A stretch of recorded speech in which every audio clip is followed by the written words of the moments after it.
बिस्मिल्लाहिर्रहमानिर्रहीम।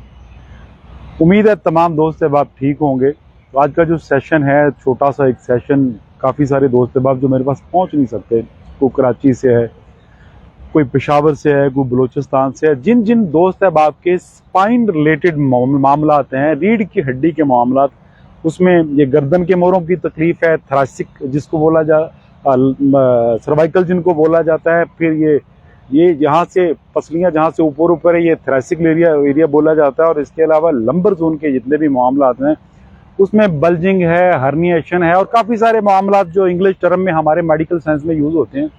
तो मोहरों का ज़्यादा जो मसले जो मोहरों के आते हैं वो L4, L5, S1 के आते हैं, यानी जिसको आप छोटी कमर बोलते हैं ना, हमारे पंजाबी में उसको छोटी टुईकी क्या कहा जाता है। उसके जितनी भी खराबी है रीढ़ की हड्डी की, एक्सीडेंट केस ना हो, वीकनेस की वजह से प्रॉब्लम आ जाती है, फ्री कॉम यानी जरियान की वजह से 80% जिन जिन खवातीन को लकोरिये का मामला है, जिन जिन मर्दों को, जिन मेल को जरियान का मसला है। जरियान ये है कि जब आपको हक़ ज़ौजियत के से पहले या वैसे अगर आपको शहवत आती है तो लेसदार रतूबत का आ जाना, यानी आपके ग्लैंड जो है ना ओपन हो जाना और पानी आ जाना, उन लोगों को जिनको जरियान है और खवातीन को लकोरिये की प्रॉब्लम है, इनको ज़्यादातर जो है ना L4, L5, S1 के मसाइल बनते हैं, जिसको कहते हैं चौथा और पंजवा मोरा ख़राब है जी, ये मसाइल ज़्यादा बनते हैं ऐसे लोगों के लिए। और जो वीकनेस की वजह से जिनके पट्टे कमज़ोर हैं, मस्कुलर सिस्टम जो है उनमें लचक नहीं है, फ्लेक्सिबिलिटी नहीं है, जिसकी वजह से अमूमी तौर पे रीढ़ की हड्डी जो है ना इधर उधर हो सकती है और प्रॉब्लम होती है। यहाँ से यानी हिप जॉइंट से लेके पाँव के यानी टखने तक, गिटे तक अगर आपको प्रॉब्लम आती है, नमनेस होती है आपकी, मतलब थाई और आपकी पिंडली, फिर भी प्रॉब्लम है, पिंडली में दर्द होता है, तो फिर ये भी चौथे और पंजवें मोरे का फॉल्ट आ जाता है। जो मेरा तजर्बा है मैं आप लोग के सामने रखता हूँ। दो चीज़ें हैं, सदरी राज है, आप इसको करिए, बनाइए और इंशाल्लाह शिफा रब की जानिब से है, अल्लाह शिफाएं देने वाला। और मेरा जो मामूल है, मेरी जो मुजर्रब चीज़ें हैं, मैं हमेशा आप लोगों के सामने वही पेश करता हूँ। तो दो चीज़ें हैं, अक की जड़ का छिलका, हम इसको तिब की लुगा में बीख अक कहते हैं। आक की जड़ का छिलका, जैसे मूली का छिलका उतर जाता है, वैसे ही आक की जड़ का छिलका भी उतर जाता है। उसको अच्छी तरह आक की जड़ को निकालिए, निकाल के धोइए अच्छी तरह।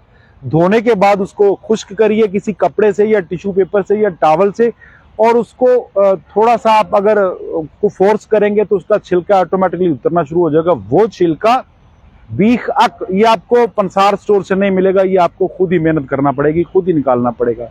और दूसरी चीज जो है ये है तबाशीर नुकरा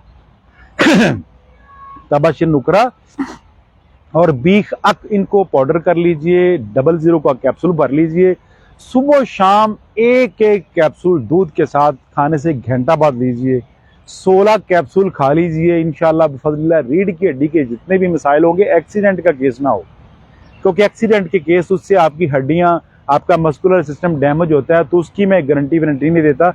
अगर कमज़ोरी की वजह से है, अगर जरियान की वजह से है, ख़वातीन को लकोरिये की वजह से अगर कमर का मसला है, तो मैं इंशाल्लाह ये वादा करता हूँ, ये दो चीज़ें आप बना लीजिए, अपने मोरों के मुतल्लिक़ इस्तेमाल कीजिए।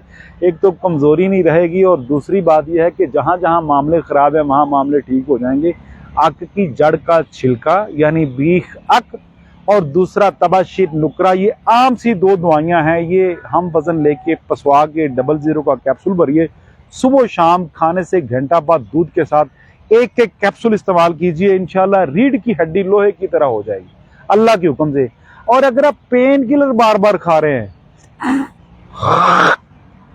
पेन किलर अगर आप बार बार खा रहे हैं, तो पेन किलर के जो साल्ट तो आपकी बॉडी में मतलब मिक्स हो जाता है, लेकिन उसके साथ जो कैल्शियम होता है ना, या दवाइयों के साथ जो कोई हार्ड चीज होती है, मट्टी पत्थर, कोई चीजें तो इसमें शामिल की जाती हैं, कोई साल्ट, वो आपकी हड्डियों को वेल्डिंग कर देते हैं।